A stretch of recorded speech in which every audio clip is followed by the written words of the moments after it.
There are times in the life of an architect when you feel you need to make something new and something strong and a statement, let's call it. And then there are times to recede a little and to be more modest, to make something which repairs what's already there.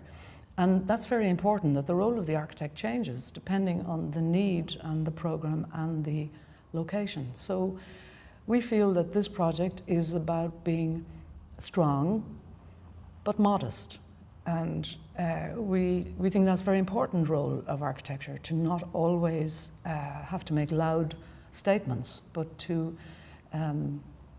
make something which connects with the place. This project has really made us think about the experiential quality of Dublin. Just the thing of when you walk, and the pace at which you walk, and the rhythm of the windows being in pace with your step, and the rhythm of doors and the bridges across to the doors, and you walk through heavy brick walls into wonderful white rooms. There's always a garden, there's always trees. There's reveals of windows which reflect light. There's 50 to 70% solid, but yet the rooms are full of light. And these are things we've actually discovered in the familiar, in actually analysing the familiar. We've rediscovered the kind of magic of the streets. Shelley describes about the experiential is also about materiality. There are many practicing architects who realize that the emotional component of architecture is the physicality, is actually the surface and the feeling and the emotional response that people will have, the citizen, the general citizen, and that the architect's role is not just to satisfy a brief of a client, but that there is a civic dimension to the profession of architecture, and we take that extremely seriously. Architecture is based on need, but it also has a legacy. It survives. It is one of the art forms that the general public have the pleasure of experiencing day to day. ESB wanted to make something which was more open to the citizen. We think that's fantastic, that you can actually enter the block, that you can walk through, that there's a public route through, that as the citizen walks past they can see into a courtyard and see some trees and see some people working. In some ways you might say it's a contradiction, because you have to hold the street. On the other hand, we can make it more permeable. So we think that's really interesting. Merrion Square you could describe as a room made by these 4 brick surfaces. And if you like, the challenge of the project was to, if you like, hold the streetscape, but the new ingredient, which is not existing, is, as Shelley's described, this new public route, which joins Fitzwilliam Street into James's Street East. And that connects then to a sunny, if you like, the east-facing and sunny street, which will be animated by cafes and access. We walk through streets, you pass rhythms of doorways, the fan lights, the window. It is a rhythm, and when it's missing, you notice that something's missing. If they're not there, something's missing. And really what we're doing in the project is that we are trying to have that rhythm as you walk past. You may never enter the building, that it contributes to the streetscape. I think that is true to say, that was something really important to us, that there's an emotional component of streetscape in this area, which is about the kind of rhythm of step and railing and door. The big thing about the existing building is that it has one door, and it doesn't have bridges, and it doesn't have threshold, and it doesn't have that kind of rhythm that we're talking about. And that's probably our biggest critique of the existing building. And so we had to think very carefully about evaluating the good things about it, and there are many good things, and thinking, well, suppose we did think about replacing it, what would we do, and would it be better? We are really trying to translate those into a contemporary effective, not just in an ephemeral surface way, but they are machinery. And when we use chimneys in the project, those chimneys are doing a job of work. They're actually bringing air from lower levels to above. So it's not that we do a decorative. Architecture is based on need. It is a functional discipline.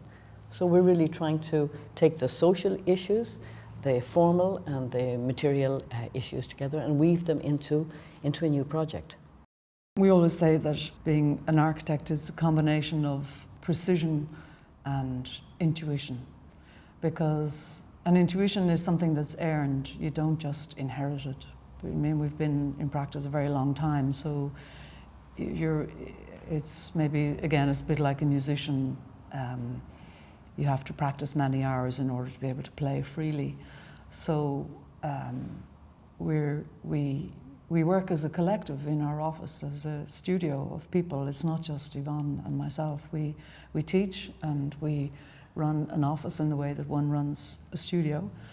So in a project like this, you need a lot of minds. You need a lot of creativity. You need a lot of input at many different levels, at the level of craft, as well as the level of the philosophical or urban or intellectual meaning of what it is that you're doing. But the way we work is I suppose, trying to express our value system. Yvonne has talked about it.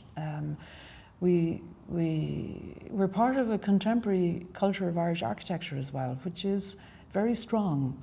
It's a very strong, cohesive culture which values context and tradition and craft. And the way that we work as a studio is to explore what we're doing in terms of meaning, not just in terms of visual impact, but in terms of meaning. We are doing this project with a passion for how do we insert, in a sense of acupuncture, how do you insert a headquarters for a major element within our society, within probably the most sensitive part of Ireland in terms of heritage. We are not trying to make something just because we want to make something clever in the city. But I think we have to remember that we too are citizens. Both Shelley and I live in this city. We cycle to work. We know the measure of Dublin. We are trying to give of our professional experience as best we can to this institution in the city we love more than any city in the world. The reason that we win competitions, we believe, is that we take context seriously. We take context and the cultural value of places as probably the most powerful ingredient of any city. We try and understand what a city is, and this is our city, and we love Dublin, and we want to make the best project here. As people walk by in the future, we want people, the generations that come after us, will walk past this building and say how lovely this is, how people have understood an ancient part of an old part of our city that we have translated into the 21st century. This takes an incredible amount of work on behalf of the ESB themselves and the design team. I mean, the amount of work, design teams span from landscape architecture to civil engineers to, I mean, the range of work of people trying to make a good piece of work within the city is phenomenal. Architecture ranges from art to commerce, and it's a delicate balance all through the profession.